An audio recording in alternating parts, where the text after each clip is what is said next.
as well as a Bangladesh one, and that's doing fish. Saying, by extending a very warm welcome to all of you on this for today's session, which is on agribusiness.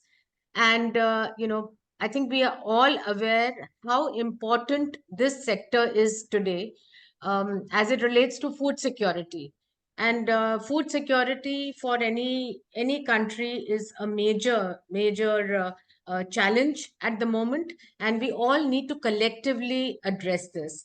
So this is a very significant platform today where we've all come together to discuss this important topic. And also, we hope that this will be one feature that through this business collaborations in this sector, we can further bridge the gap between India and Canada. So with these intentions in mind, we have, scheduled this evening session.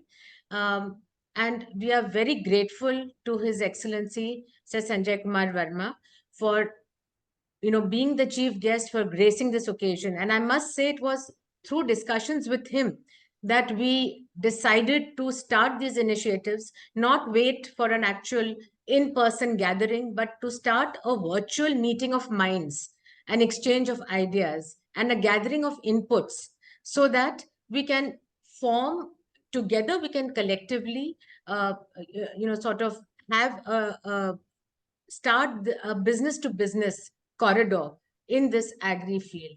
So very grateful to you, High Commissioner, for giving us this idea, for chairing this meeting, for being such a big support to us.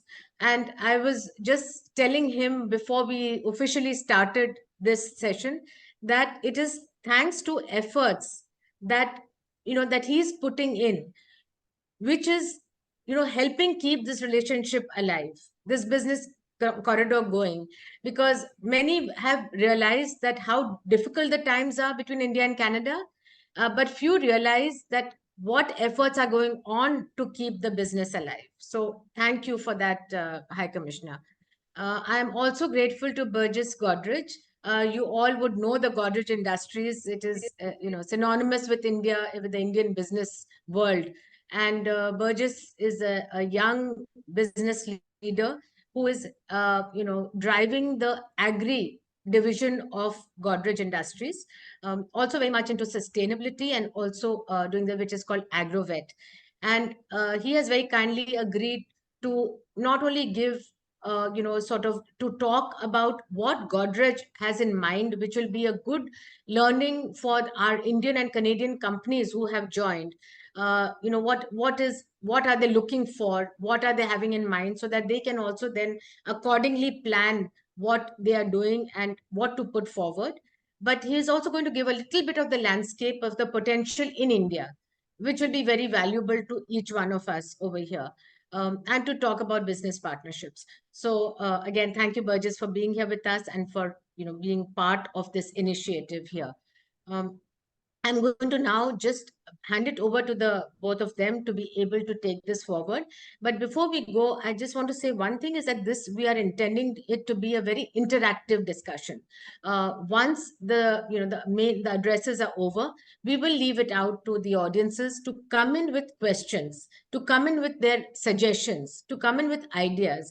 We want to make this platform very business to business friendly. We intend that we gather everybody's thoughts here, and thereafter, we identify even more business to business, and this continues to grow with each one of you as part of this whole initiative.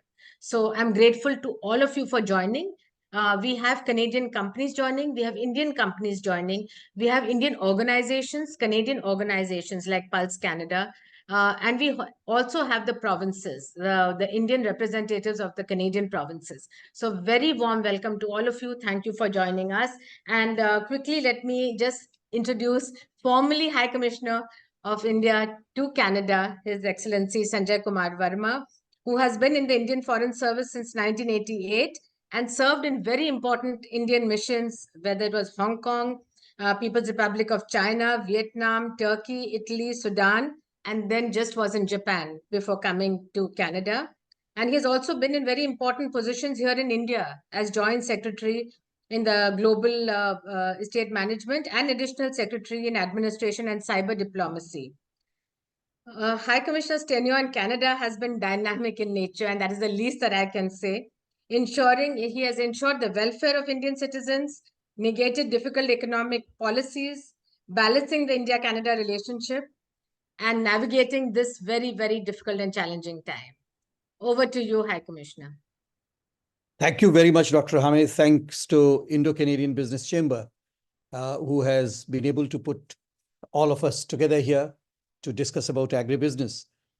In 5 minutes, I'll just try to give you a general layout as to what we are looking at, where we are, and what would be my suggestions to take things forward. So first of all, we are doing good bilateral trade. And in the calendar year 2023, India's exports to Canada was approximately 7.5 billion Canadian dollars, and import from Canada was close to 5.1 billion Canadian dollars. So bilateral trade was close to 12.65 billion Canadian dollars, which is a slight reduction over last year, 0.4%, but still going strong. Most of us would be aware of the difference of views between India and Canada in the recent times. But let me assure all the businesses that my own conversation with important interlocutors in Canada, both at the provincial level and the federal level, has been indeed very encouraging. And all of us do agree on one point, that the businesses must do what they do the best, that is doing business. And there will be no additional regulatory hindrances to the businesses in either way. Just to give you a couple of examples, just last 2 weeks, we saw close to about 600 billion Canadian dollar worth of investment in India. In the first day of the budget, in the budget speech itself, we exempted or extended the exemption given to the Canadian pension funds on tax issues in India. So you see that the both sides are quite aware of the need to let business do business, and will continue doing that. Therefore, businesses who are present here today need not be concerned about the current political issues between the two countries, which is nothing new. That issue had been there for quite some time. On the agribusiness now, when I look at it, Canada exports a lot of pulses to India, which includes lentils, kidney beans, chickpeas, and several other similar products. On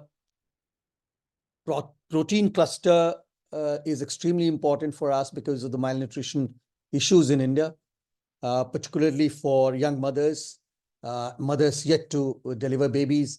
So protein cluster becomes a very important aspect, and Canada can contribute to the enrichment of the protein cluster in India through technologies, through primary agriculture products as well.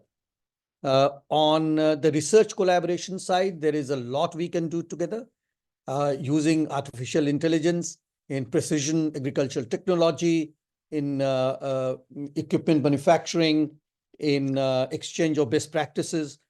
Food and beverages are important for India to export to Canada, considering the growth of South Asian community in Canada, so much so that the basmati rice had seen earlier a huge comeback and a very large increase in the value and volume for exports from India. They are largely consumed in the South Asian community, which is growing, if I can use the terms, leaps and bounds in Canada. And therefore, that market will continue expanding. Then we come to value addition, and there are huge potential for value addition using technologies on both sides, and value addition being done in each other's country.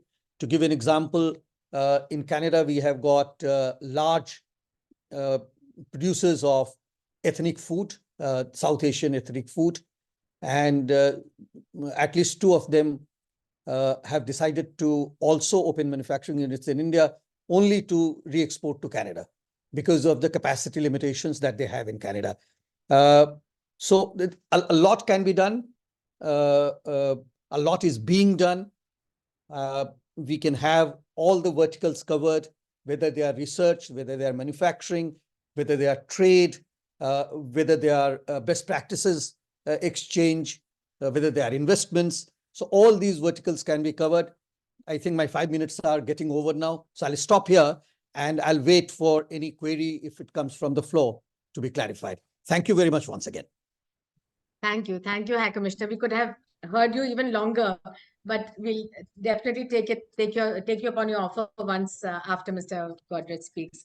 So, Burjis, very warm welcome to you, and my pleasure to invite you to speak. Burjis Godrej currently leads special projects at Godrej Agrovet Limited, where he focuses on agrochemical projects for Aztec Life Sciences Limited and Godrej Agrovet Limited crop protection business. His role involves evaluation of products, synergies, technologies, business models, geographies, consultant engagements, and capex plans.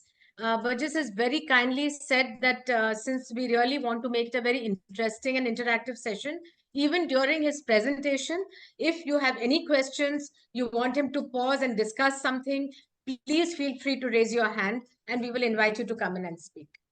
So, Burjis, over to you. Yes, thank you, Nadira, and thank you to His Excellency, the High Commissioner. I'll get started by talking a little bit about agriculture in India in general, as well as our role in it at Godrej Agrovet. So I'll start by talking about Indian agriculture. Indian agriculture, as you know, is huge. India is the #1 producer of milk in the world, #2 worldwide in overall crop production, #2 producer of eggs and fish in the world, and #2 producer of many different crops, wheat, paddy, and fruits and vegetables. So the opportunity is big. The opportunity for partnerships is really very significant, and I'd encourage all of you to explore it very closely with us or without us. But productivity is low. That is the main concern in India, even though overall production is so high, given the size of the country, size of the population, the fact that 60% of the population is in agriculture, the productivity is low. If you look at cereal yield by country, India lags US, it lags China. US is more than twice of what the cereal yield is in India. China is almost 2 times as much. And if you look at animal husbandry as well, milk yield by country, a small country like Israel, significantly higher kilograms per cow per year of milk versus US versus India. India is much lower. And there are many complicated reasons for why this is, but it's definitely a key issue in India. How can we improve our productivity? And we need to do that either by finding our own solutions or partnering with other companies, other entities to find solutions from abroad and importing that to India and making it suitable for the Indian context. So this really motivated us at Godrej Agrovet, and we wanted to try to attack these issues in a very holistic, comprehensive way across various aspects of agriculture. So we have presence in animal feed, which is feed for cattle, poultry, aqua feed, which is feed for fish and shrimp, crop protection solutions, so pest control, biostimulant, organic manure, crop nutrition, Aztec Life Sciences, a B2B agri-chemical company that provides contract manufacturing services, B2B enterprise molecules that we sell to the major agri-chem players, like with the likes of Corteva, Syngenta, Bayer, as well as the major Japanese companies like Sumitomo, Mitsui. We have a joint venture with the American company Tyson, where we're doing chicken as well as some vegetarian products, frozen vegetarian and non-veg products under the Yummies line. And we have our own chicken brand called Real Good Chicken. We acquired a dairy company so that we could get vertically integrated in the dairy space. Since we are so strong in cattle feed, we wanted to be present across the value chain and also sell dairy and value-added dairy products. So we acquired that in 2015, focused in southern India in the Hyderabad market with presence in Chennai, Bangalore, Andhra Pradesh as well. We are doing sustainable oil palm cultivation in India. India is a big importer of palm oil, the biggest in the world, in fact, that we get from Malaysia and Indonesia. So we want to see how can we build this up in India so we're less reliant on other countries, so that we can save on forex and we provide farmers to farm a very remunerative crop. And it's important to note that the oil palm that we do in India is sustainable. So there's no deforestation involved. We convert rice farms, rubber farms to oil palm. We're also present in Bangladesh, where we do aqua feed and animal feed with our Bangladeshi partners, ACI. It's in the form of a joint venture. And we collaborated with some Israeli scientists about 10 years ago to set up Godrej Maxi Milk, which is now called Godrej Cattle Genetics. It was a joint venture to do cattle breeding and cattle farming to improve India's milk yields that you saw were very low before. How can we add genetics? How can we add better management practices to improve those? So our purpose is to constantly innovate to improve farmer productivity and help feed our nation. So these are the various businesses: animal feed, revenue of about 600 million USD, 10% market share in organized players. We are the largest animal feed seller in the country, but still with a low market share, there's incredible room for growth. It's such a fragmented regional industry. There's so many parts of the country that we don't have strong presence in that we want to be in. We're number one in cattle feed. We have presence across all feed categories, and we do this in Bangladesh as well. Dairy, 156 million USD, leading player in dairy in South India, products sold under the brand name Jersey, and the company is Creamline Dairy. Crop protection across B2B and B2C across a wide range of different chemicals. And we have leadership in triazole fungicides. That's one class that we're very strong in. We're also very strong in India in the B2C market in cotton, chili, and grapes. We have in-licensing partnerships with foreign companies like Japanese companies. We sell those molecules in India, own in-house R&D for formulations, and many of our molecules are patented also in India. Oil palm, we're the number one producer of palm oil in India, a revenue of around 168 million USD. We have 20% market share, so still huge room for growth and improving our market share in that. An asset-light model, carbon positive. We don't own the land. We work with the small farmers on milling, processing their palm oil fruit, the palm kernels as well. We are in biogas as well. We use the waste material to power our mills, and we provide them with the seeds and agronomic techniques. And joint venture with Tyson, we're a leading supplier to quick service restaurants like KFC, etc. And we're also in the B2C space with real good chicken and yummies. We've grown tremendously across the years from 187 million USD in sales in financial year 2010 to 1.2 billion in financial year 2023. And R&D is a big focus. As I mentioned, this purpose that we have of innovation, that's really what unites all these different businesses. So on the animal feed side, we have NGCARD, the Nadir Godrej Center for Animal Research and Development, that is doing genetic research, nutrition research, optimizing the cost, finding ways to do value addition in byproducts, new alternative raw materials, because so much corn and soybean is used in animal feed. Can you use millets? Can you use other kinds of oil seeds? That's a key focus area. And we're a leading source of employment for many veterinarians, with state-of-the-art farms and laboratories for doing this research, and in Nashik, which is about 5 hours away from Mumbai. We have the same setup for aqua as well, for shrimp feed, fish feed, aqua healthcare practices, dissemination of the best aquaculture practices to the farmers, and that is in Hanuman Junction, which is near Vijayawada in the state of Andhra Pradesh. We set up a new R&D center in Rabale, which is in Navi Mumbai, about half an hour away from our office in Vikhroli. And it has several key technologies like process chemistry abilities, formulation laboratory, kilo lab, safety labs. We're doing fluorination as well, flow chemistry, pressure reaction, and we employ 100 scientists. And we do oil palm R&D as well, nurseries for seedlings, and R&D farm of 40 acres so that we can do our own experiments.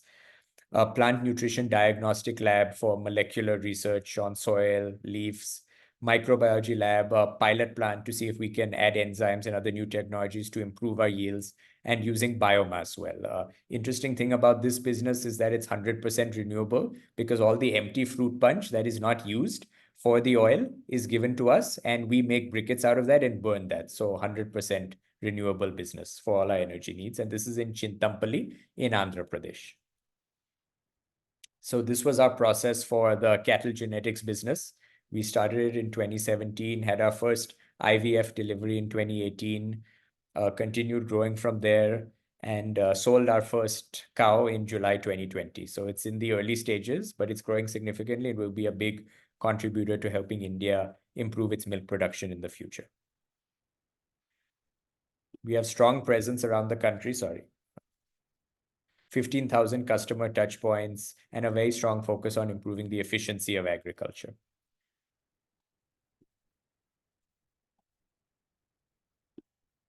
So India, exports of agriculture and allied products have increased a lot, 13% year-on-year increase.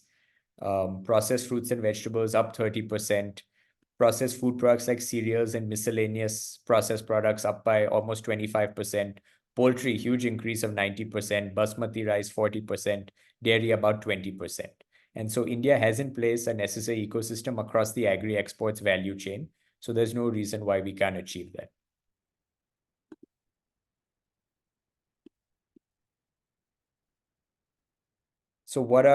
So let me talk about India, Canada, agriculture and allied trade. Major exports are marine exports, like our marine products like shrimp, for example. There's also basmati rice, spices, a variety of other processed items, processed fruits and juices. And what are some of the imports? Pulses, fresh fruit, processed fruits and juices, processed items, marine products. Agri-tech has the potential to add 95 billion to the Indian economy by 2030, and there's a lot that Canada can contribute to that. The policy and regulatory environment is more open to agri-tech innovation. There's a focus on agri-biotech, digital solutions, precision agri-tech, downstream agri-tech, and Canada can contribute given its strong R&D environment at the university level, institutional level, government level. Its focus on accelerating automation and digitization of the sector, given the issues that many developed countries have of demographic decline. Of course, different in Canada's case with a lot of immigration, but it's something that all developed countries are grappling with in their agri sector, and they can contribute to helping developing countries with this. So we've seen a lot of good Canada-India collaborations. Of course, in the agri segment, McCain is very strong, a big competitor of Godrej Yummies, the leader in the potato segment in India. There are other companies like Sun Life, IBI, Magna, CPP, Investment Board. The perception is that it's largely around finance, and there could be a lot more that could be done. And similarly, India and Canada, the perception is that it's in IT and not other sectors. So I think agri can definitely happen both ways, and we need to work together to ensure that we have good opportunities to improve the agribusiness environment in India and Canada through shared collaboration. Thank you. Thank you. Thank you so much. Yeah, thank you, Burjis. I think that's a great presentation and gave a very clear idea on the landscape for the potential between India and Canada for agribusiness. So let me just start by saying that the interactive session, that now that we have heard and we've got everybody, we would like to now open it out and ask for questions. And maybe before we really start, I wanted to just, ask Jeet. Jeet is here with us, who is a very big success story of a Canada-India collaboration, which has fructified in a great success story. And I think Jeet, I've met with Jeet also, and in brief, Jeet, could you, in a few words, encapsulate how you collaborated, how you got your idea of the agri business, of what is required in India, and the innovation that came from your side, and then your final partnership here with an Indian company? For sure. First of all, thank you all to take time and be part of this discussion. I think more we talk about it, the more clear vision we can have. So we started this journey to actually take technology to India around 2 years ago.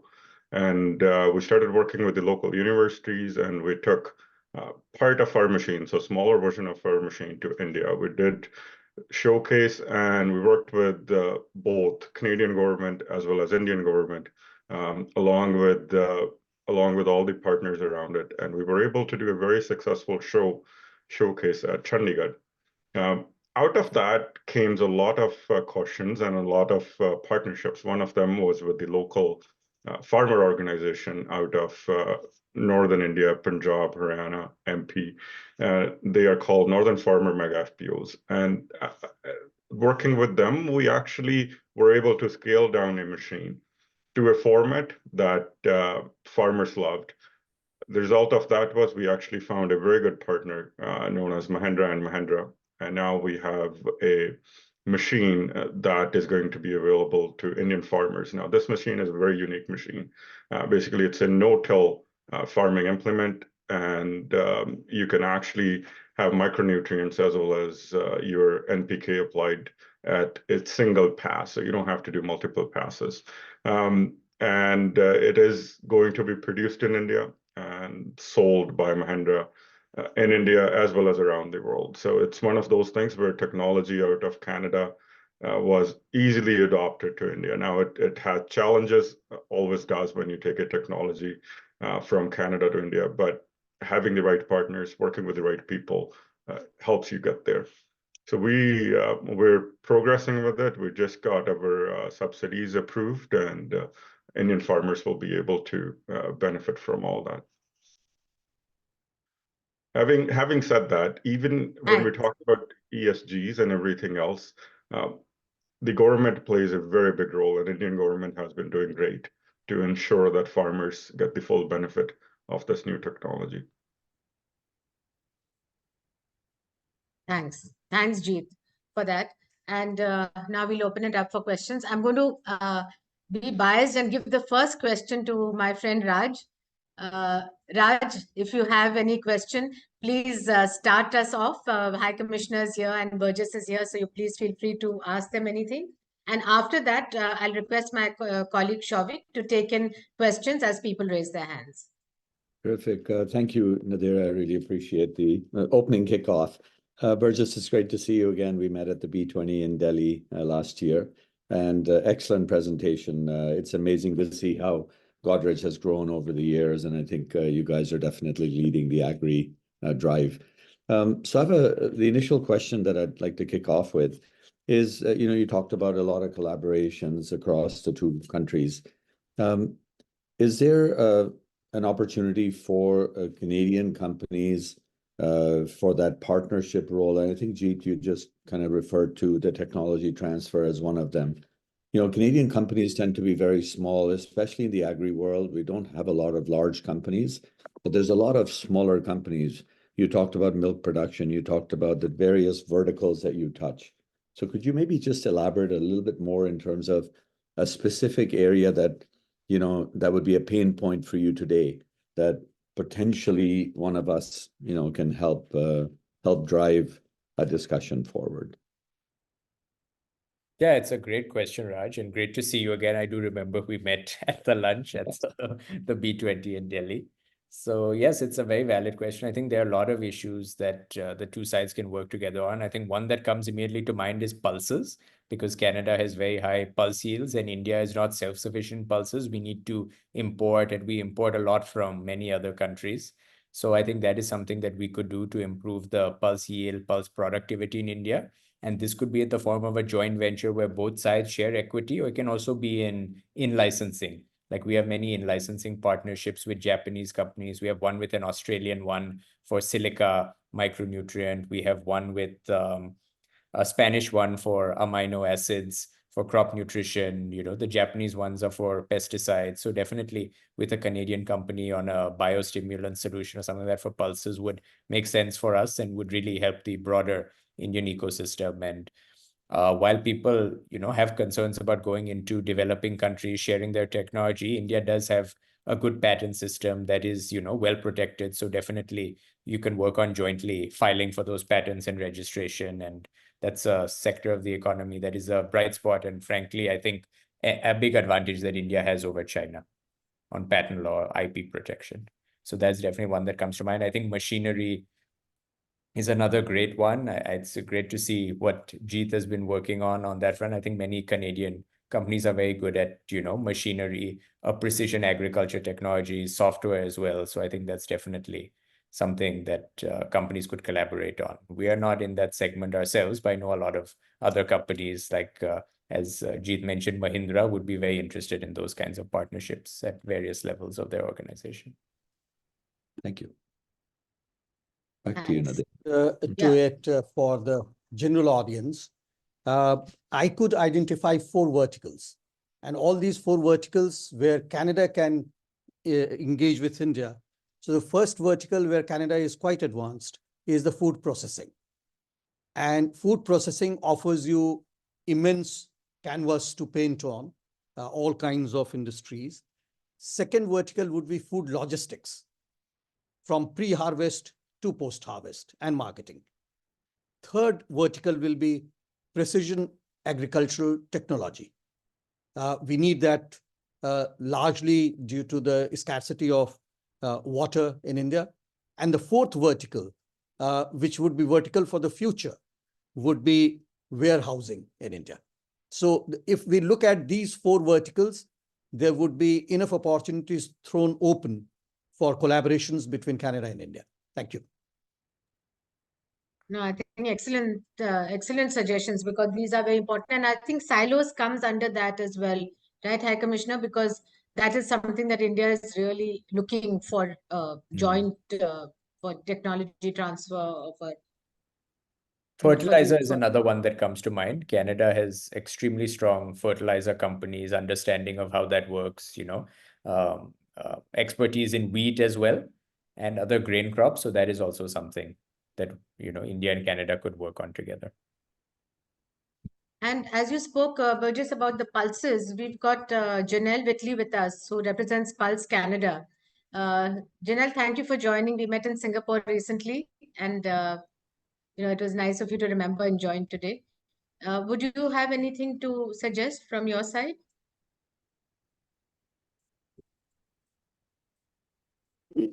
Sorry, yeah, thanks for the invitation. No, just happy to be here today, and yeah, value the partnership that we have in Pulses, but yeah, no further addition at this time. Thanks. So, yeah. Any hands up, or anybody would like to add to this, or to give any suggestions? Any of our companies who are here, if you're looking for business with India, any of the Canadian. Okay, so Chetan. Yeah. Mr. Yeah, Chetan Chetan. has raised his hand. Yeah. Okay. Yeah, it's good to be here. I'm very happy to listen to all of you.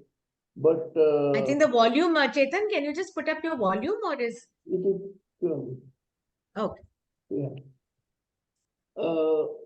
We are. I'm from an organization called Center for Processed Food. From 3 decades, we are offering techno-commercial services, marketing services to agro-food processing industries, and also to the aspiring entrepreneurs in India and other countries also. One small question arising in my mind from last 1.5 to 2 years from Canada is, food processing is one very important sector which is we are associated, and lots of products are being exported from our countries to Canada, and many of them are not. Is the primary processed products, staple products are going to the Canada. Now, many entrepreneurs, NRIs, who are living in Canada, they are all calling to us as we are consultant service providers. They are asking us for, they want to start some value-added products of grains, millets, spices and all in Canada itself, our traditional products. Our traditional products, they want to start manufacturing in Canada and create a brand by themselves in Canada. Something stage. I said about 7, 8, 10 such calls came in, and I was saying, yes, you can start doing that. But I want to know, instead of they manufacturing complete production in that particular place, what 2 or 3 of them very serious, I told them that, see, if you want to create your own brand of Indian traditional foods, we will organize to offer processed products. For example, instant millet mixes if they want, or some masala powders they want. We can manufacture here, and it will be sent in bulk quantities to Canada. They can buy in bulk and pack it in their brands and create a brand for themselves there. This is what I mentioned, and some of them are ready. Many of them are getting ready now. And there are so many products can go in bulk instead of going into some small industry. They don't export, but they Mr. want to go. Chetan, sorry to interrupt you. Can you just come a little bit more closer to the microphone and your laptop Yeah, and just speak? I'm very close now. Oh, okay. Okay. Can you hear now? Yeah, that's better. Okay, sorry. Thank you. Now, many small industries, they are not very much interested to export, but they export their branded product. They are ready to offer it in bulk containers, bulk packings to the suppliers there. They can pack it in their brand, they can create a brand in their country, in areas, in Canada. So many such things are going to happen now. I'm trying to crystallize 2 or 3 of such relationships. I want to know how the help from Canada will be offered to our exporters and how help will be offered to the NRIs who are trying to set up a packing section, packing operations in Canada and introduce their own products. I'm more on the process industry, not an agricultural product. After post-harvesting, whatever happens, we are into that field. I want to know from you, anything can be done. Any help, any kind of guidance which can be offered. So, Chetan, what is the name of your company and Center for Processed Foods. Center for Processed Foods is existing for the last 3 decades, 33 years. We are offering all kinds of techno-commercial services. So you are, yeah. So you are a consulting organization now. Okay. So you're asking all High Commissioner? Of processed food, we are offering services, end-to-end. So is your question addressed to the High Commission? Yes, High Commission. And could you make out, Your Excellency, could you make out what the general push of the question? In fact, we have a number of ethnic food manufacturers here, and they do take spices in bulk from India. They do take basmati rice in bulk from India. Some of them use the original brand. Some of them repackage it according to the Canadian specifications. And after rebranding, they are sold in various chain stores as well as the Indian stores. If you look at the entire Canada landscape, there are province-based manufacturers of ethnic food who would trade in ethnic food in Canada using specialized shops, but also chain stores all over. My suggestion to you as a company would be to participate in one of the food expo here. Sial is the largest one. Food expo here, so that you are able to get connected with the traders as well as manufacturers of ethnic food in Canada. I hope this helps. That's right. That is right. But what I want to know is the Indian traditional ethical food with the GI status should go from here, and NRIs would like to eat that. Not getting the raw materials and blending it and making the products there. So basically, if I look at the, if I look at the GI products, our basmati rice itself is a GI product. Our haldi, some of them branded as GI products, they are coming here in large quantities. Some of our sugar-based products are coming here in large quantities at GI. Tea, coffee, the latest one is rain-fed forest coffee, which is now being sold here. So a lot of GI products from India in the agricultural domain are here. They are sold as such, but since packaging requirements are different, so you are very right that it's better to export in bulk. And then according to the packaging requirements of Canada, they could be repackaged either in original brand or rebranded and sold here. Most of the people who are involved in that business happen to be Indo-Canadians, Canadians of Indian origin. I can see Raj nodding his head. So a lot of them are doing business there. NRIs, not so much. NRIs are categorized as Indian nationals. So not so much, but Indo-Canadians who are here for generations, they have been doing good business on ethnic food. But what I Thank should you. tell, Thank if you. NRIs are calling me, what I should do, what I should tell them. So that is- maybe that you can take That is what offline. I suggested. That is what I suggested. Look at the next big food exhibition in Canada. Please participate as a company. You'll get to network with many of those importers as well as manufacturers of ethnic food. Thank you. Thank you, Thank you. thank you. I think Raj had a comment to add after the High Commissioner on the same lines, Raj. Absolutely. Chetan, having worked in this corridor for 20 years, I've spent, numerous weeks and weeks and weeks traveling back and forth between Canada and India. Brought over 20 technologies into India from Canada, and vice versa, brought a lot of Indian know-how into Canada.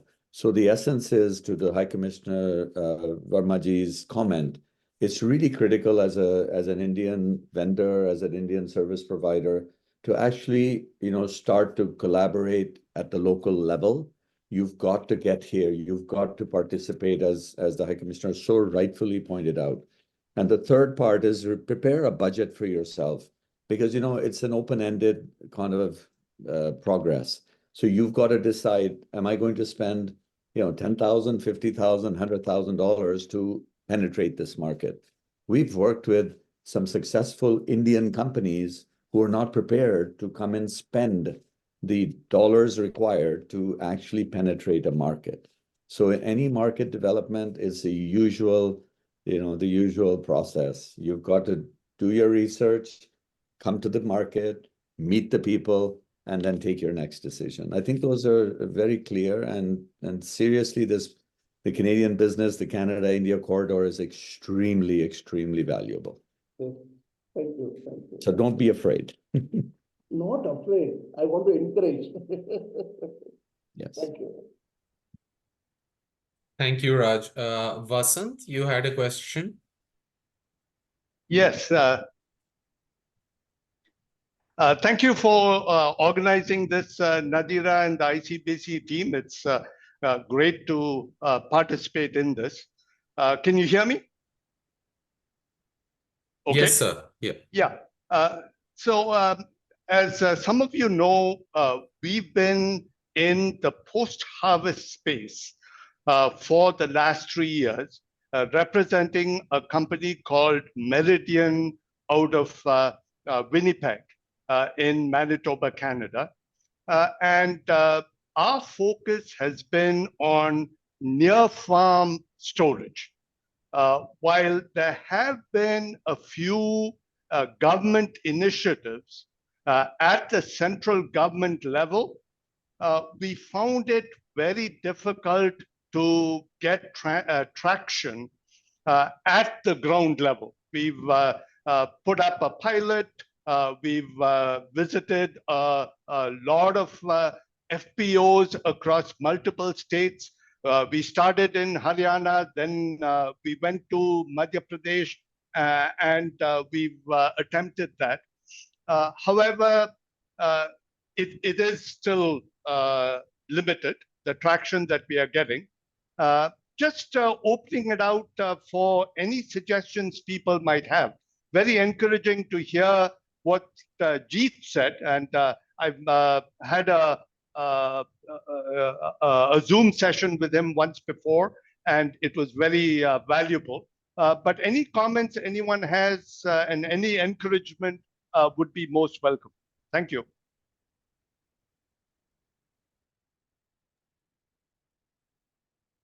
While I don't know that much about the sector, I can say that definitely storage is a huge need in India, whether it's ambient temperature, whether it's cold storage, and that need will only increase in the future.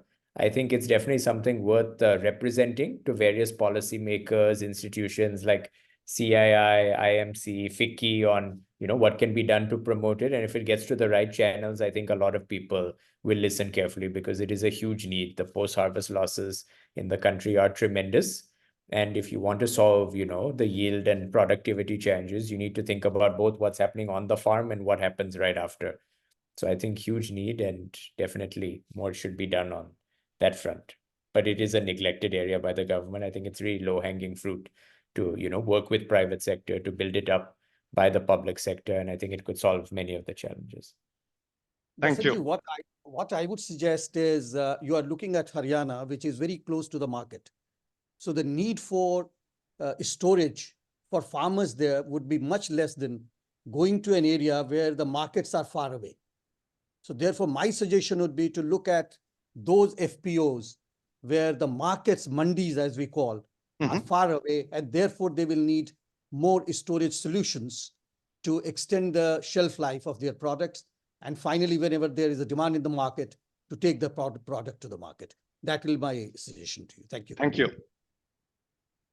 Absolutely. And also look for people who export their pulses or grains. They will need these storages more than anyone else. Yeah. Thank you. Yeah, port area might be a good place to look into because, if it's away from if it's like not a very metropolitan urban port, then the real estate costs would be more affordable. And there's a strong need for that, for import export. So that's what I'd look into.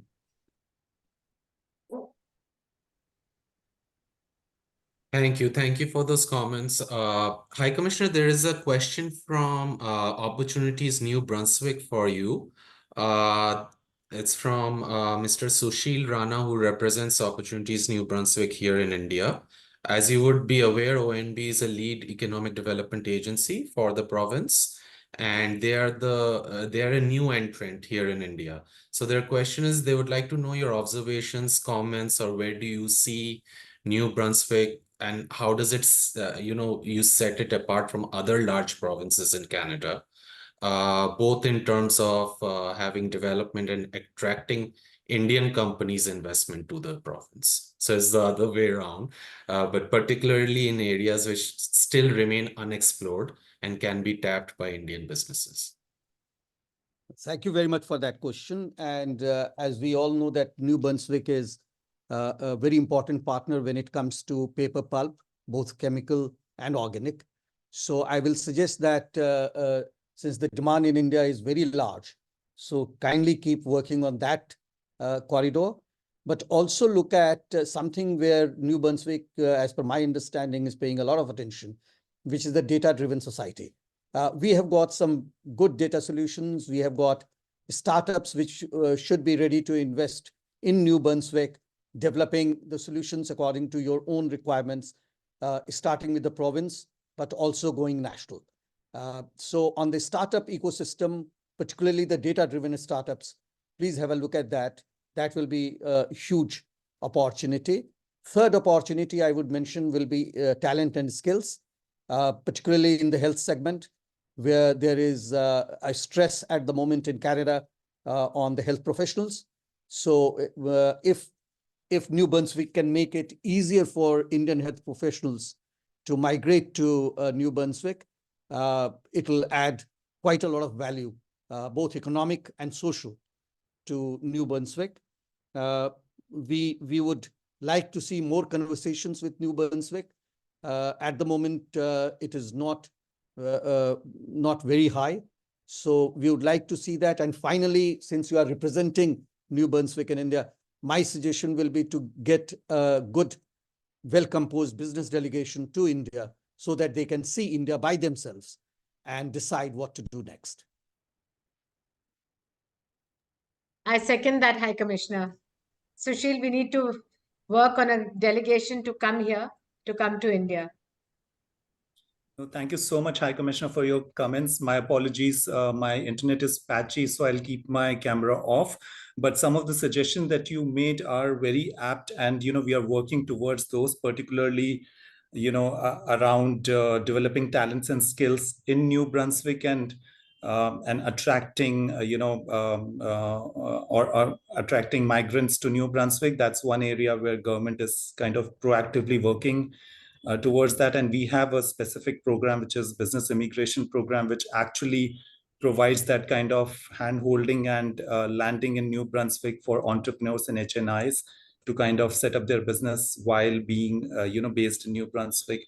But thank you so much for valuable suggestions around paper pulp sector, as well as data-driven society. Some of these are already being looked at, and we will certainly kind of take your suggestions and work towards getting delegation to India from New Brunswick companies. Thank you so much. Thank you, sir.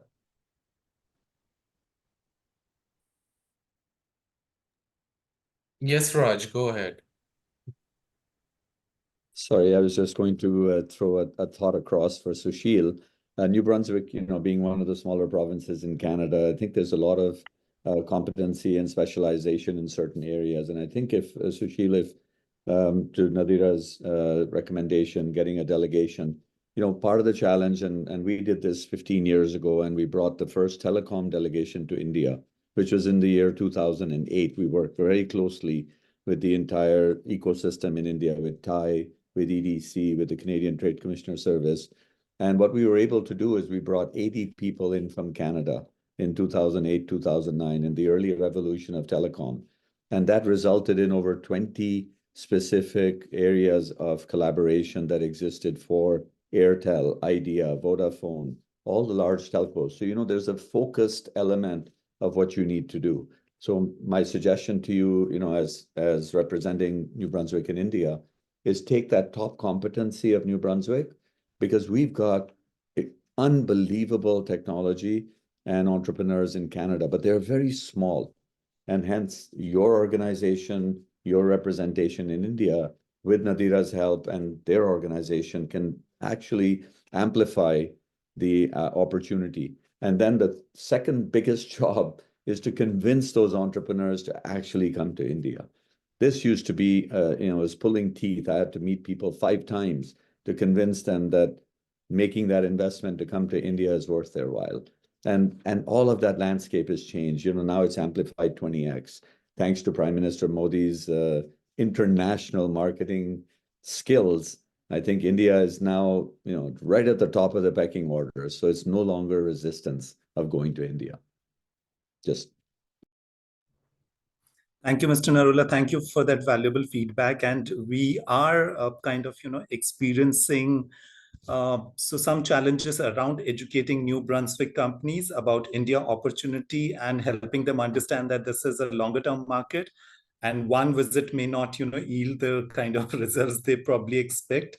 So that piece is in progress. And, although we've got some good interest from New Brunswick companies, we did a small exercise, couple of months back. And as a result, we got about 12 companies interested in looking at, exporting and partnerships in India. So that piece is progressing. But yes, you're right. And that's the area where we struggle in terms of educating companies about the size and the magnitude of opportunity here, and getting them to commit for longer term. Absolutely. And on today's call, we have, Godrej so well represented. I would encourage you to leverage these connections. And obviously for them, it's important to see what's coming from the other side. So you've got, that homework is required. Thank you. Thank you. Thank you for that question and answer.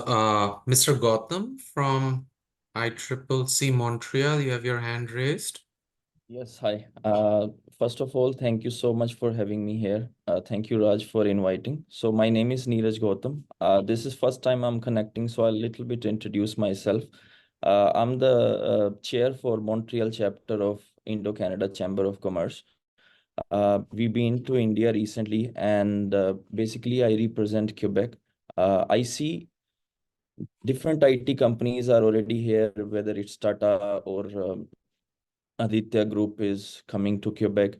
But Quebec is really into clean energy, and huge EV plants are getting opening up in Quebec.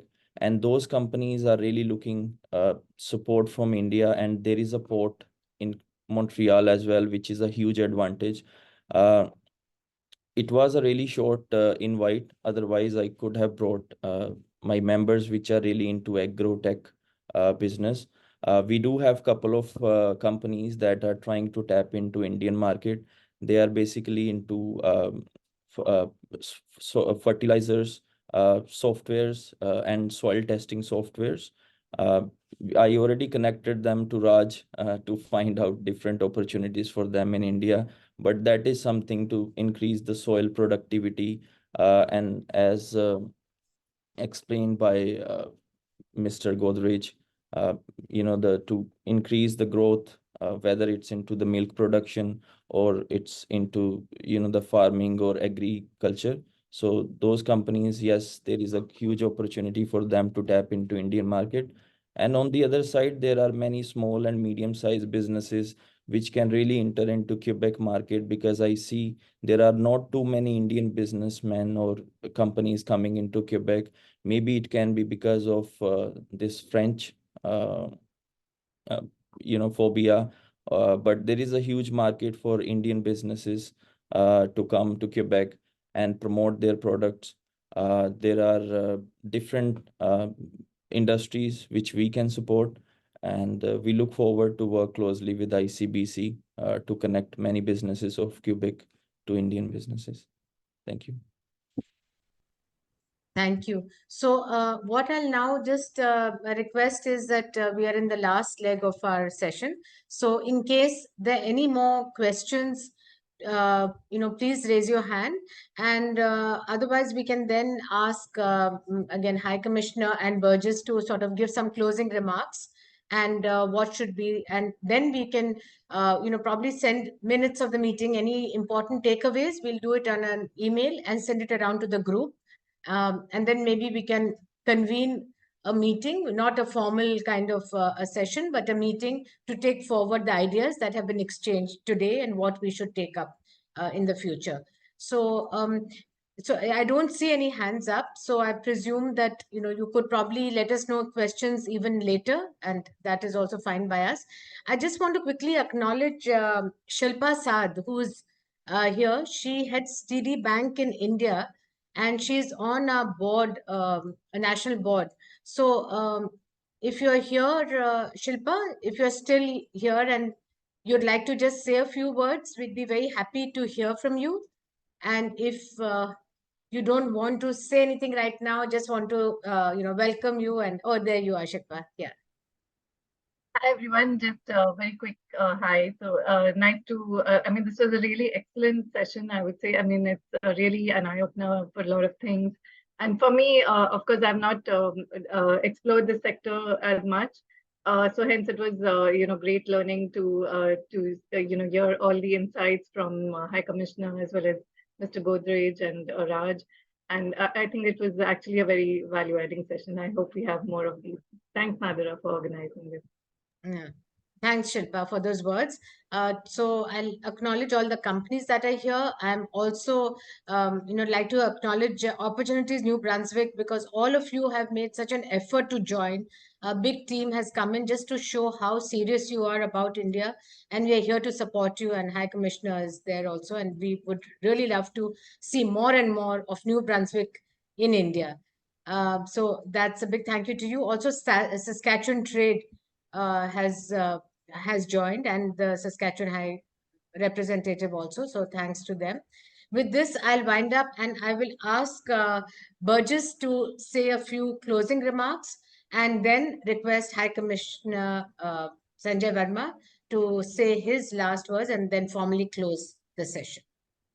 Thanks, Nadira. This was an excellent session. I was really happy to hear the comments, the questions, the suggestions put forward by everyone. I think there's so many opportunities for partnership in these sectors. People have mentioned warehousing, machinery, food processing. I think agri inputs as well. I forgot to mention canola earlier, but that is a big contributor of Canada to the agri sector. Rapeseed is an important crop in India, and canola is really the gold standard of where you can get there as far as quality levels and productivity goes. I'm sure there's a lot more that can be done on that front. There are many opportunities. For example, India is exporting shrimp to Canada. India is a big shrimp exporter, for those who don't know about it.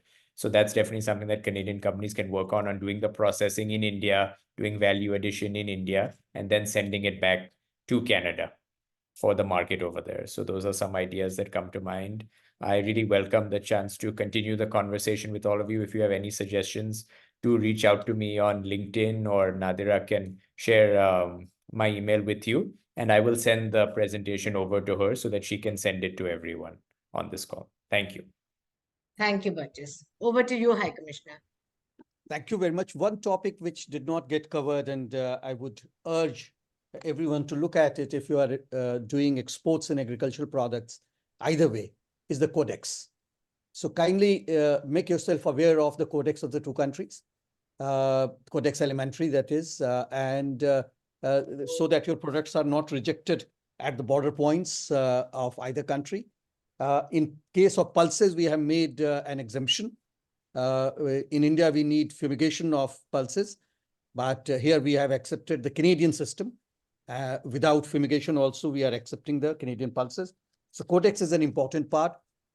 Second thing which Mr. Narula earlier pointed out, how difficult was it for him to take a delegation to India.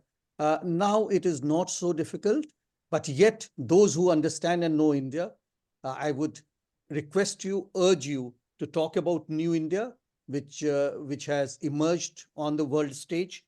Try to break the stereotypes about India in the Canadian spaces, because many of the Indo-Canadians themselves who came to Canada some 40 years back, their concept of India is frozen 40 years back.